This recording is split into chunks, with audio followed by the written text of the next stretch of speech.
Tahukah kamu, nenek moyang kita merancang sistem kehidupan yang begitu cerdas, adil, dan lengkap ribuan tahun sebelum negara ini punya undang-undang tertulis.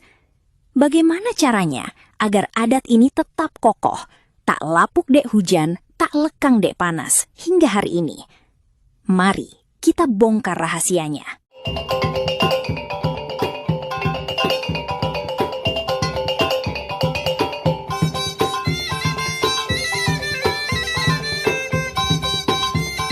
Assalamualaikum warahmatullahi wabarakatuh.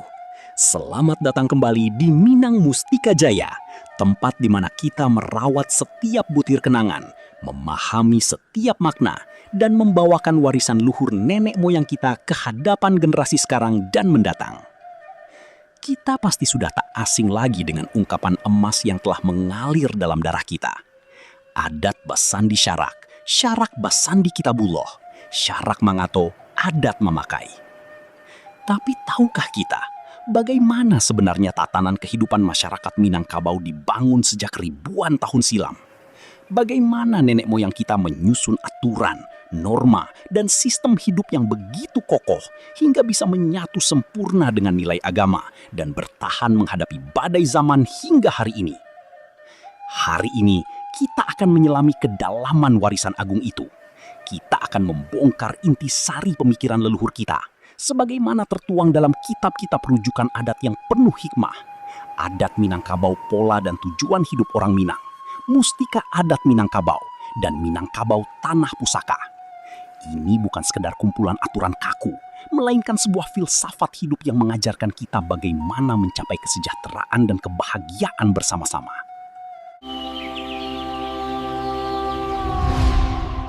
Bayangkan saja, apa jadinya jika kita hidup tanpa aturan sama sekali? Hidup hanya mengikuti hukum rimba, di mana yang kuat selalu menguasai yang lemah, yang besar selalu menindas yang kecil, dan yang pintar hanya berpikir untuk diri sendiri. Hidup akan berubah menjadi lautan kekacauan, dan manusia mungkin sudah lama hilang dari muka bumi. Nenek moyang kita, jauh sebelum ada buku pelajaran atau undang-undang negara, sudah melihat bahaya yang mengancam ini. Karena itu, mereka merancang norma kehidupan yang tidak dibuat untuk menyusahkan, melainkan sebagai pijakan yang kokoh untuk menjamin ketertiban, keamanan, dan kebahagiaan anak cucu kita hingga akhir zaman.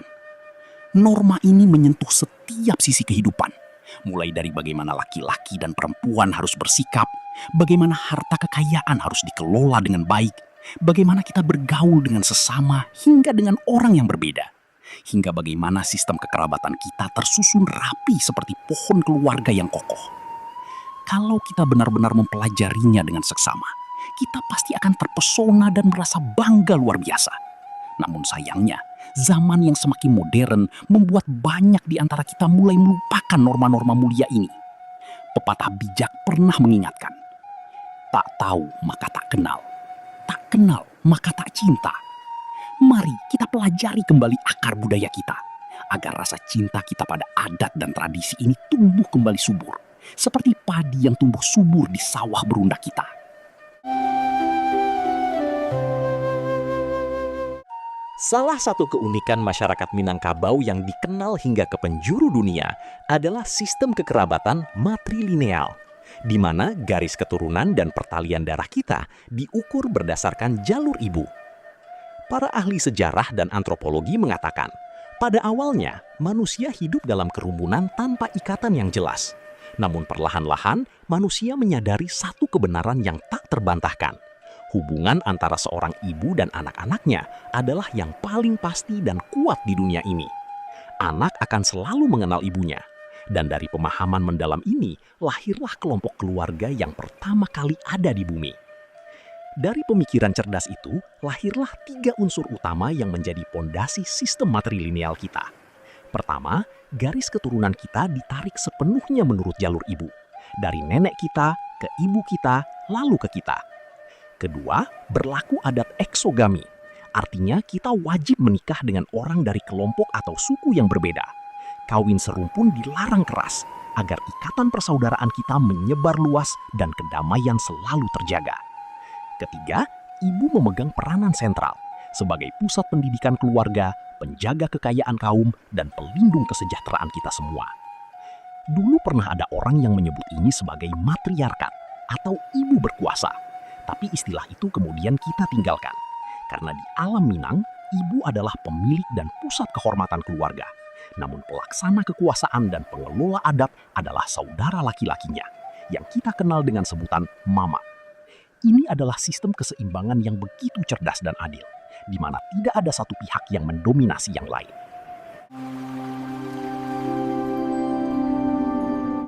Manusia tidak diciptakan untuk hidup sendirian. Itu adalah hukum alam yang telah ditetapkan oleh Tuhan Yang Maha Esa. Dalam pandangan adat Minang, kelompok terkecil yang kita miliki adalah suku, dan kelompok terbesar adalah nagari. Prinsip dasarnya adalah kepemilikan bersama.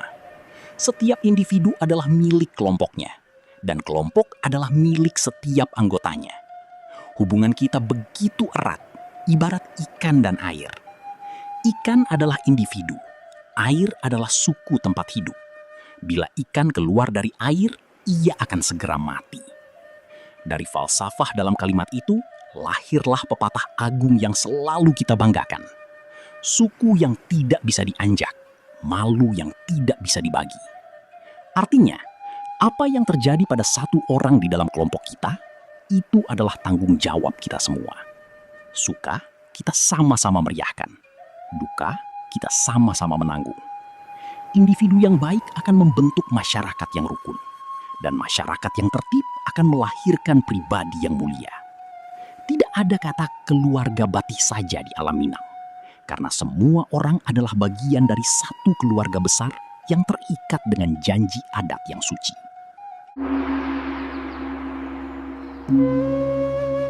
Nenek moyang kita tidak bermain-main ketika menyusun tatanan hidup kita. Mereka merancang sistem yang begitu lengkap dan rinci, mengatur segala aspek kehidupan kita, mulai dari cara kita bersikap sehari-hari, hak dan kewajiban masing-masing, hingga peran yang harus diemban oleh setiap lapisan masyarakat. Mari kita simak intisari yang luar biasa ini. Pertama, tentang adab. Ada 4 pokok utama yang wajib kita pegang teguh sepanjang hidup. 1. Berkasih-kasihan, bukan hanya kepada kerabat, tapi kepada seluruh umat manusia.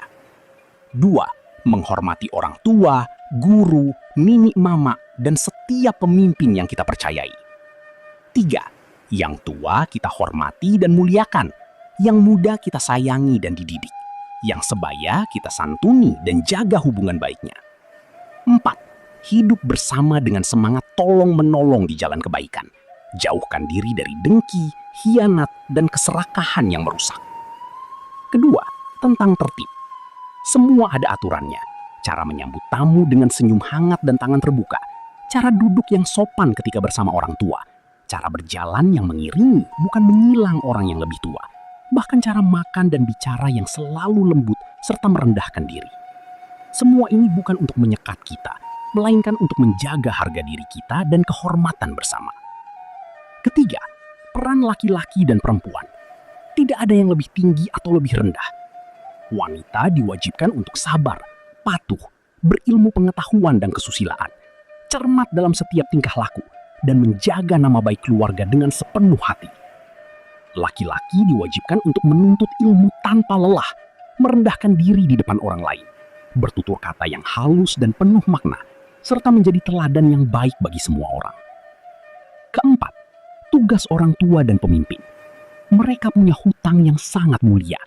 Wajib memberi nasihat dengan cinta, meluruskan apa yang bengkok dengan kebijaksanaan, mendamaikan perselisihan dengan kata-kata lembut, dan selalu mengingatkan kita semua pada jalan kebaikan.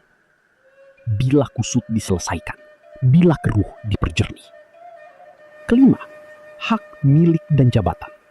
Setiap jabatan punya tugas yang jelas. Raja pemimpin mengadili dengan adil dan menjaga keselamatan seluruh rakyat. Penghulu menjaga kesejahteraan anak buah dan menjaga batas wilayah dengan baik. Kadi atau ulama menegakkan hukum agama dan mengajak kita pada kebenaran. Pegawai menjalankan tugas dengan tegas namun tetap penuh kasih sayang. Rakyat wajib patuh pada aturan yang benar dan menjaga hak milik masing-masing. Semua ini diatur agar tidak ada yang menyalahgunakan hak orang lain, agar kita semua punya pegangan yang jelas, agar berbeda orang dengan awak. Bahkan dalam hubungan suami istri pun ada aturan mulia. Suami wajib memberikan nafkah lahir dan batin. Istri wajib menjalankan kewajiban dengan sopan santun. Keduanya wajib menghormati kerabat pasangan seolah-olah itu adalah kerabat sendiri. Bagi orang Minang, nama dan panggilan bukan sekedar sebutan semata, tapi sebuah lambang kedudukan, rasa hormat, dan tanggung jawab yang harus kita pikul. Kakak perempuan kita panggil Uni, kakak laki-laki Uda. Ibu kita panggil dengan cinta, Mande, Bundo, atau Amat. Kakak ibu kita hormati sebagai Mak Adang. Adik ibu kita sayangi sebagai Mak Ete. Dan saudara laki-laki ibu kita, sosok yang paling vital dalam struktur adat kita panggil dengan penuh penghormatan Mama. Mama adalah tulang punggung dan tiang utama kehidupan kaum kita. Pepatah adat mengatakan dengan jelas, kamanakan barajo ka mama, mama barajo ka panghulu. Panghulu barajo ka mufakat, mufakat barajo kanan bana, bana badiri sandirinya. Kedudukannya sejajar dengan ibu kita sendiri. Bahkan adat memberikan tanggung jawab yang begitu berat namun mulia. Beliau adalah pelindung kita, pembimbing kita, dan orang yang bertanggung jawab penuh atas nasib kemenakannya. Pepatah agung ini wajib kita ukir dalam hati. Anak di pangku, kamanakan di bimbiang, urang kampuang dipatenggangkan. Fungsi utama mama yang paling besar adalah menjaga harta pusaka kaum kita. Harta pusaka ini bukan untuk dijual atau dikonsumsi sendiri, tapi harus dijaga dengan sepenuh hati untuk semua generasi mendatang. Ada 4 fungsi besar yang harus kita ingat. Sebagai bukti jerih payah dan pengorbanan nenek moyang kita, sebagai pengikat tali persaudaraan agar tidak pernah putus, sebagai jaminan hidup yang akan selalu melindungi kaum kita, sebagai lambang kedudukan sosial yang kita banggakan. Patah tumbuah, hilang baganti, harto pusako dijago juwo. Mamaklah yang menjadi penengah dalam setiap masalah, penjamin janji dalam setiap perkawinan, dan pelindung keadilan bagi seluruh anggota kaumnya. Tahukah kalian, pada awalnya seluruh alam Minangkabau hanya memiliki 4 suku induk yang disebut Nagari nan Ampek suku. Nama-nama suku ini bukan asal-usulnya, tapi diambil dari akar kata Sanskerta yang penuh dengan makna mendalam. BODI dari kata Bodhi yang berarti pohon yang dimuliakan, melambangkan kehidupan dan kesuburan. CANIAGO dari kata Caniaga yang berarti kaum pedagang atau niaga, melambangkan kerja keras dan kemajuan. KUOTO dari kata Kata yang berarti benteng atau kekuasaan, melambangkan perlindungan dan keamanan. PILANG dari kata Pilih Hiang yang berarti pilihan atau kemuliaan, melambangkan kebaikan dan kebijaksanaan. Dari keempat suku induk ini, lahirlah 2 kelarasan besar yang mengatur pemerintahan dan kehidupan adat kita hingga hari ini. Bodhi Caniago menganut prinsip persamaan derajat dan demokrasi. Nan bambusek dari tanah, nan tumbuh dari bawah. Semua orang punya hak yang sama dan suara yang didengar. Koto Piliang menganut sistem bertingkat-tingkat atau hierarki. Nan tinggi untuk dijunjung, nan rendah untuk dipijak. Menghormati yang lebih tua dan berpengalaman sebagai pemimpin kita. Seiring berjalannya waktu, suku-suku ini berkembang dengan pesat. Muncul suku-suku baru karena pemecahan kelompok, perpindahan tempat tinggal, atau pembentukan nagari baru. Nama-namanya pun beragam. Ada yang diambil dari nama tumbuhan seperti suku Jambak dan Sipisang, dari nama tempat seperti suku Padang Laweh dan Salo, atau dari sifat benda seperti suku Guci dan Sinapa. Kini jumlahnya sudah mendekati 100 suku di seluruh alam Minangkabau. Namun satu adat yang tak akan pernah berubah, terutama bagi kita yang merantau jauh dari kampung halaman. Jauh mencari suku, daket mencari induk. Dimanapun kita berada di dunia ini, orang Minang wajib saling membantu dan melindungi. Mamak yang berada di rantau punya kewajiban untuk menampung dan membimbing kemenakan yang baru datang. Sebaliknya, kemenakan wajib menghormati dan menghargai nasihatnya. Inilah yang membuat orang Minang berani merantau jauh tanpa modal besar, karena kita tahu dimanapun ada saudara yang akan selalu menunggu kita. Barek samo dipikur, ringan samo dijinjing.